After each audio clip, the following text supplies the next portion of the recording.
Hi, thanks for talking to me today. I appreciate it. I'm enjoying the show so far. We've seen the first three, so Yay! Awesome. So, can you both talk a bit about, obviously, as much as this show is about monsters, it's also about fitting in and body positivity and all that and feeling comfortable in your own skin. Can you kind of talk about that and what it means to you to, to be in these roles? Yeah. To be representing that. It obviously, not obviously, but to us, representation is extremely important, especially in media right now. And to be able to help with that narrative is an honor. Yeah. No, I mean, it means everything. Getting to be these, two badass, plus size women, take on this role of being, these monster hunters, getting to be the hero, the unlikely hero. It's so incredible. Like, I know I could have 100% used this show when I was in high school. Yeah, me too. And I really hope that, people in high school, or honestly anyone, will be able to relate to this show and be able to relate to these characters and feel comfort and feel safe with them. Because the whole message and the whole idea is that you don't have to look a certain way to be a superhero. You don't have to look a certain way to be loved or to be accepted or to have a social circle, or to have a best friend or any of that, and I really, really hope that resonates. And I'm so proud that we get to, be the faces of that message, because it really, like you said, it really is an honor. Okay. So can you talk about, both of you, kind of how you're most like and different from the characters, just like personality wise?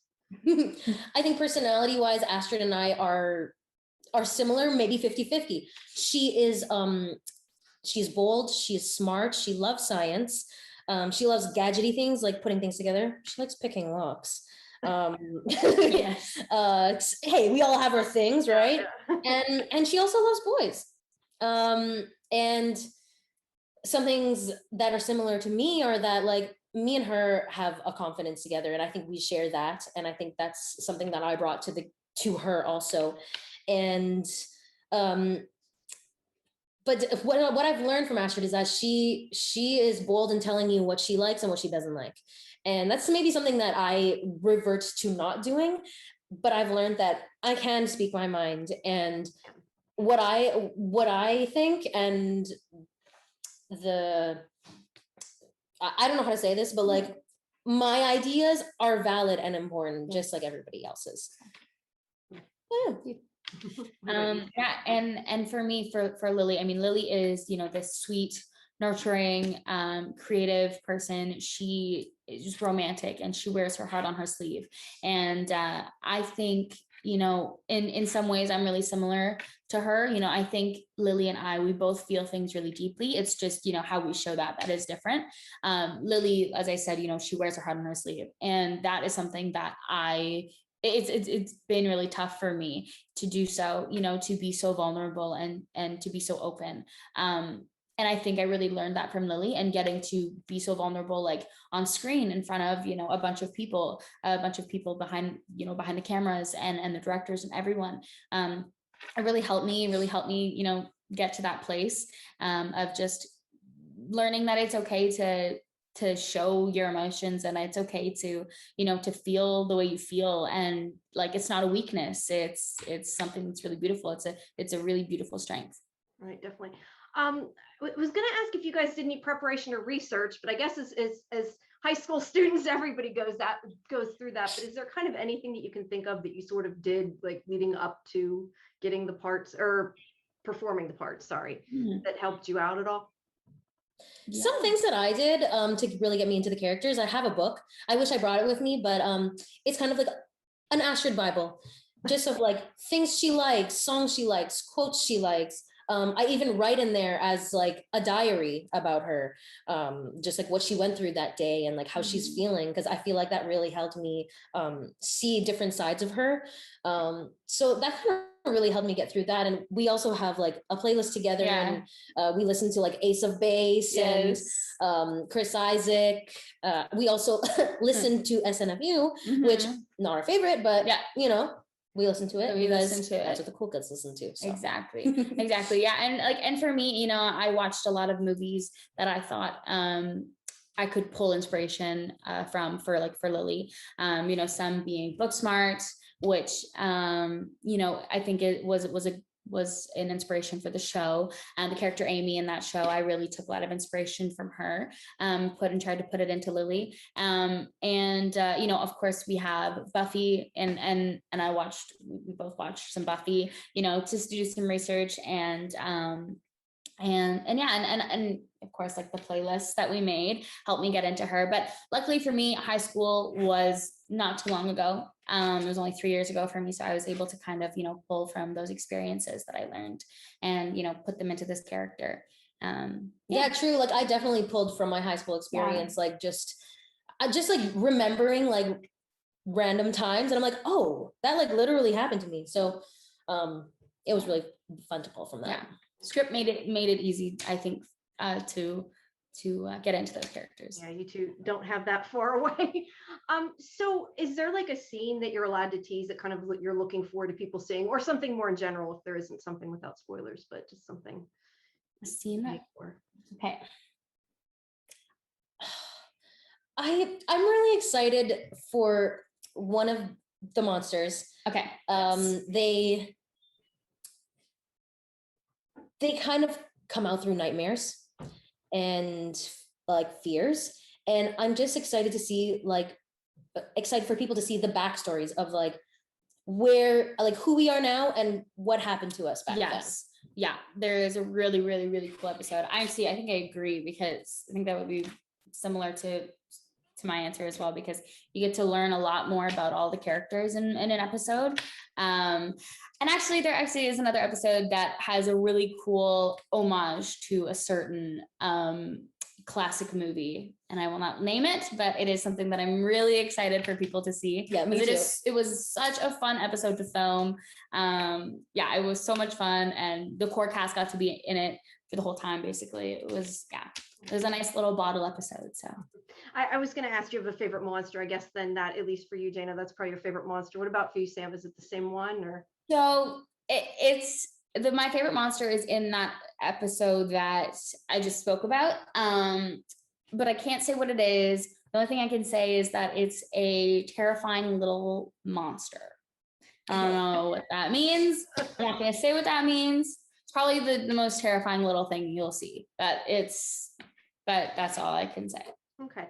And this is kind of silly, but I was going to ask you to, going by that monster from the third episode, what scares you two? Either maybe I mean, I know some of those things in the episode weren't per se like fear, like normal, what you consider a fear. So either something like that, or maybe just a regular fear. What would it look like to you, I guess? What are the Timmering episode? Yeah. Timmering one. Oh yes, like our fears. Yeah. I think something like I fear a lot is just somebody like grabbing me unexpectedly. Like that is a huge fear for me. And when I'm out on the street, I'm always like looking around, make sure I have my phone in my hand, have 911 ready. But that's just like, I mean, I think that's a fear like a lot of people have. And like that's just one that came to mind right now, because that's prevalent in my life. Yeah, like I get that.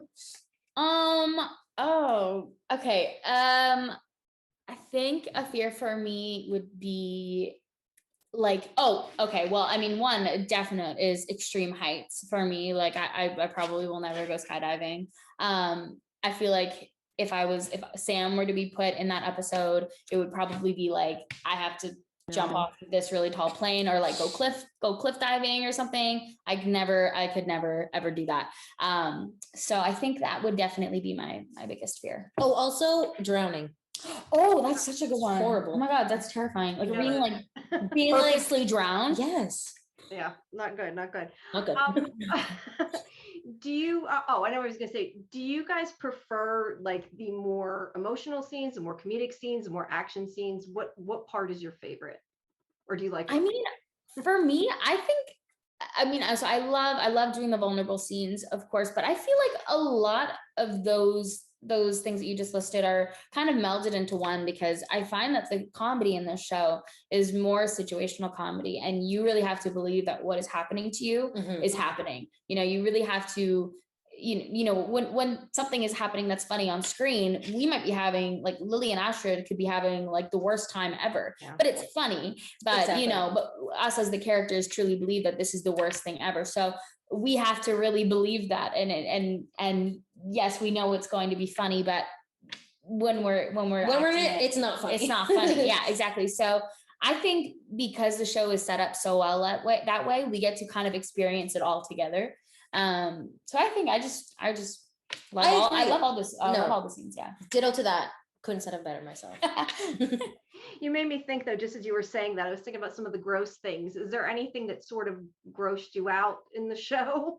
Because I know you guys touched some not so nice things, but You definitely touched some not so nice things. I mean, for me, I think it was just like the goop and they like made these really realistic organs that were inside the monsters, and we had to like pull them out and like dig our nails into them and just like squeeze goo out of them, and like our guts.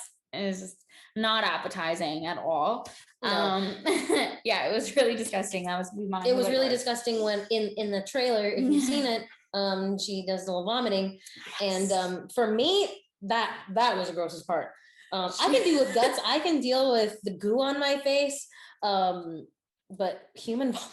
Yeah, it was not pretty. She had to be beside me. I felt so bad. They made me do it so many times to get different angles of this vomit take. And like, it was mushed banana and like dry oatmeal. I'm so sorry if you have a sense. I'm so sorry to the viewers. It was like in this like liquid. It was so disgusting. And I had to like spit at the camera crew, and it was so gross. But she was right beside me. I think it was grosser for her than it was for me. Honestly, yeah, definitely. Yeah. I don't do well with other people sick either. No. Understandable. That's gross. So the one thing I want to ask is, I want to say 10. I can't remember for sure how many monsters that they mention, or something has to go back in that thing. Is there potential for past season 1 then? I mean, I assume at a certain point they're going to get what they need to get, but has there been discussion about that? There definitely has, and there will be a season 2 if we get one. Like, that is the plan, to have a season 2. Fingers crossed it happens. But it is the plan, and the last episode definitely sets up for one. Cool. But that's all. I think that's all we can really say. But there definitely is. Yes, all these things are happening throughout the episode, and it kind of seems like it'll conclude. It just doesn't really conclude. Maybe it does. Maybe it does. I don't know. Kind of. Yeah, it's good. It's good, Sam. I want to know if you could tease a bit. Brutus mentions about the powers kind of getting added or changing. Can you maybe tease a bit about sort of, I don't know, some of where that's headed? Is there anything you're allowed to say about that other than your nose and your leg? Well, yes, we do have our nose and our leg. Yes. I can say that things grow. Yes. As we do as people. Maybe not for Lily as much as Astrid. I don't know. I think for Lily too. Okay, you're right, because yes. Yeah. You'll see in the show. Yeah. Powers grow. And more stuff happens with them. And they're really useful. Very. Even though we think in our head that, maybe a flying superpower would have been really nice. Would have been, or like a mind reader, or like, Yeah, that would have been nice. Would have been nice. But we learned to love our powers, and they do become very useful. Okay, cool. And then just quickly, the other thing I wanted to ask is, Astrid obviously has a love interest. Is Lily gonna have anybody there in the show? Is there anything you're allowed to say? She is a teenager with lots of emotions and lots of hormones. I wouldn't be surprised if she had, something eventually, but right now she is at the point in her life where she's just figuring out, what she wants and who she wants, and if she's ready for that. It's definitely not something that she's thought about a lot. But I definitely, if I'm watching the episodes, I'd probably think that it could happen. It's always a possibility. All right. Okay. Well, thank you so much, both of you. I appreciate your time, and I'm looking forward to seeing more of the show. Yes, thank you. Thank you, Thank you so Jamie. much. Bye. Have a good day. Bye. Love your Bye-bye. background. Yes, love it. Okay. Okay.